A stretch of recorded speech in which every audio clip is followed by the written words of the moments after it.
Welcome to your deep dive.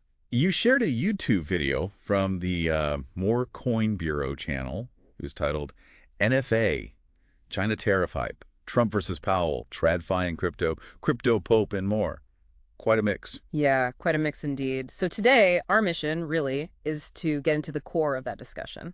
We're going to focus on how the market's reacting, to potential changes in China tariffs Right. and that whole dynamic between Trump and Powell over interest rates. Always interesting. Always. And then the way traditional finance and crypto are increasingly overlapping, plus a slightly more fun look at who could be like the Pope of crypto. Okay, sounds good.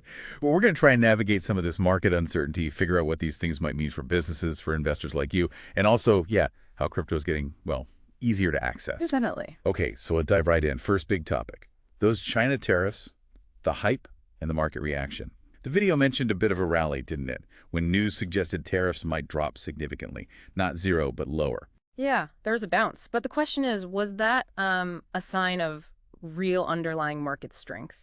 Or was it maybe just investors getting a bit carried away after not much good news for a while? That's always the tough part to figure out, isn't it? It is. And, there's this concept of mean reversion. Like after a big drop, say 20%, markets often bounce back a bit naturally. It's partly psychological, partly statistical. And that can pull things like Bitcoin up too, right? Absolutely. It affects risk assets.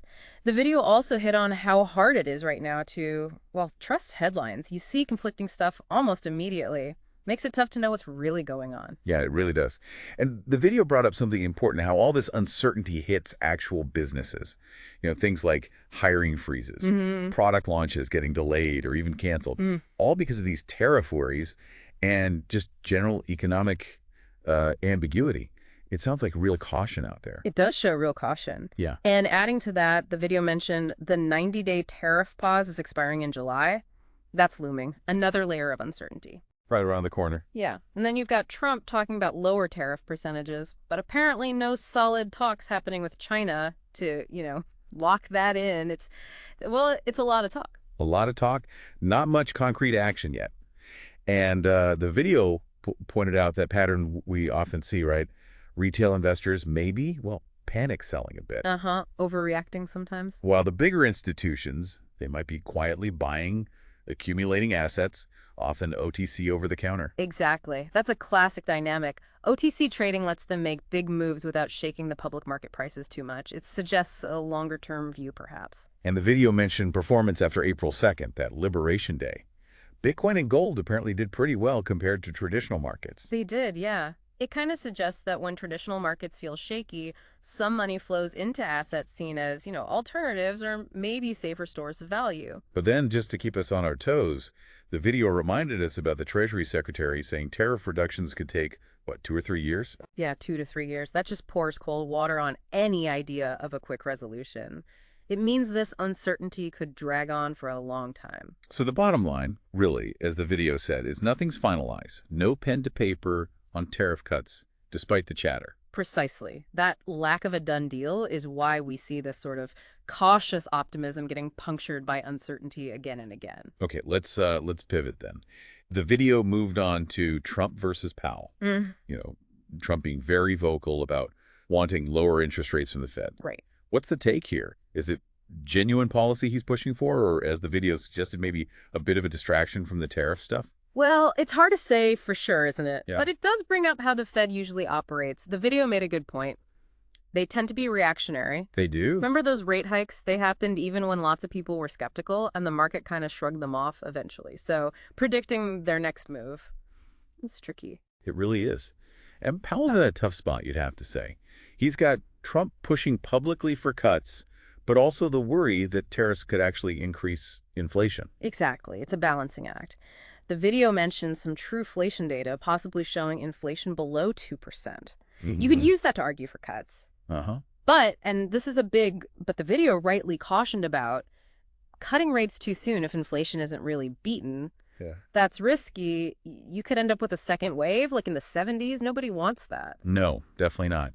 And the video also clarified that Trump doesn't actually have the legal power to just fire Powell despite the rhetoric. Right. Although the video did mention that Truth Social post from April 17th where Trump was very critical, calling for Powell's termination. Strong words. Very strong. Yeah. Did the market react much to that specific comment? The video noted a small reaction, a slight rise in 30-year bond yields, a little dip in the S&P 500, but Bitcoin seemed pretty stable, maybe even ticked up a bit afterwards. It's interesting. Maybe less sensitive to that kind of political pressure. Could be. Or maybe it reflects different factors driving different markets right now. The video also floated an interesting idea that Trump's attacks are part of his, persona. The apprentice thing. You're fired. Yeah, exactly. Maybe it's more about projecting that image than a specific immediate policy goal. It's plausible, I guess. Plausible. Either way, whether it's policy or persona, that tension between the White House and the Fed just adds another layer of uncertainty for everyone, doesn't it? It absolutely does. It clouds the economic picture. Okay, so let's shift again. The convergence of TradFi, traditional finance, and crypto. The video talked about platforms like Robinhood adding more crypto. And banks sniffing around it, too. Right. And then the other way around, potentially crypto exchanges like Kraken, maybe offering stocks someday. Yeah, that's the counter trend. So does this all point towards a future where, you can trade stocks, bonds, crypto, tokenized assets, whatever, 24/7 on any platform? Kind of like crypto works now. That's the vision, I think, for many people, a seamless world of assets. But the video was right to point out the big roadblock, regulation. Regulation, yeah. Always the elephant in the room. Especially because it's so different country by country. The U.S. has its rules. Europe has others. Asia, it's fragmented. That slows down this kind of global convergence. And the video drew that contrast pretty clearly, didn't it? Moving stocks can be slow, lots of paperwork sometimes. Oh, yeah. Friction compared to crypto, which is usually pretty fast and borderless, at least technically. But there's still friction in crypto too, right? Getting fiat money in and out, the on-ramps and off-ramps. The video mentioned that's still a challenge. It is, and the ease varies a lot. Like, the U.S. might be relatively okay compared to, say, try and do it easily in the UAE, or maybe even parts of the UK sometimes. It depends. So news like Coinbase may be getting a banking license, as mentioned in the video. That could be a pretty big deal for smoothing things out. Potentially, yeah. Anything that reduces the friction between the traditional banking system and the crypto world is significant for wider adoption. The video used that gardener example, which I thought was really good.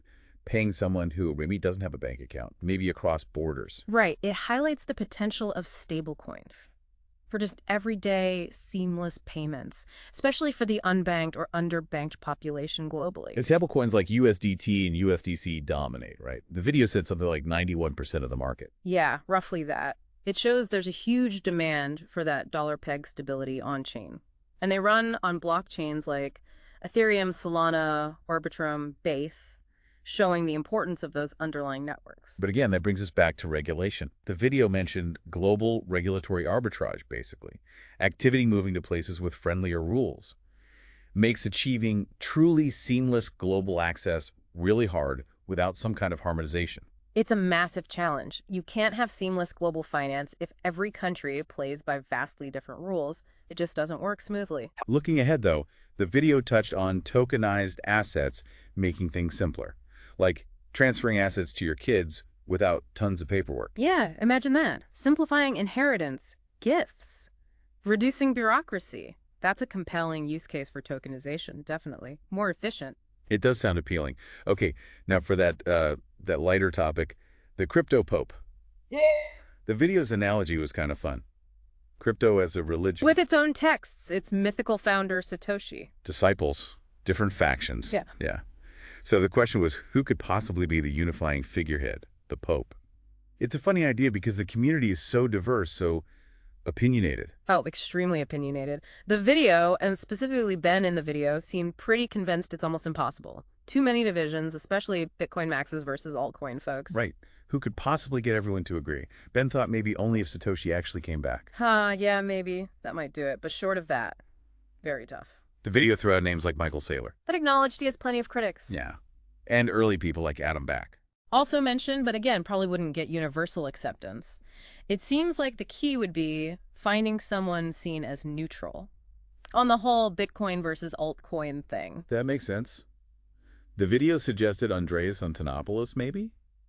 Because he's generally respected, not too controversial. And has a balanced view, right? He sees potential in some altcoins, but is critical of most of the noise. That could resonate more broadly, perhaps. Perhaps.